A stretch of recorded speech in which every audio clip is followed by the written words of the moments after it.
Haciendo el movimiento de tierras. Hemos comenzado el lunes 23.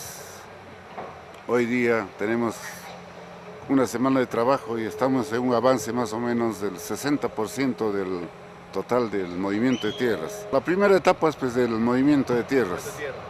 Después nosotros vamos a perfilar la base, vamos a acomodar las plantillas, vamos a trasladar el material de cantera para comenzar a compactar por capas.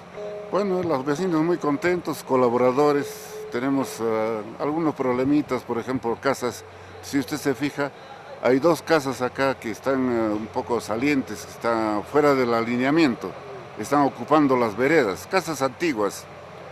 Entonces hemos solicitado al municipio de San Jerónimo que comunique a la familia Rojas y a la familia Caballero, que son los propietarios de estas viviendas, para que se pueda alinear y cosa que nos deje un perfil de trabajo un poco más libre, porque cuando nosotros efectuemos el corte van a quedar sin vereda y es muy peligroso.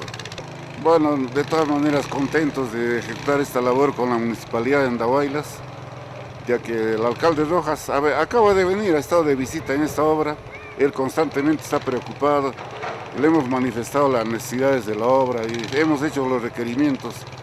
Creo que vamos a cumplir el plazo antes de los 3 meses, porque esta obra está fijada para 3 meses. No hay inconvenientes, nosotros vamos a tratar de que se cumpla para la semana de Andahuaylas.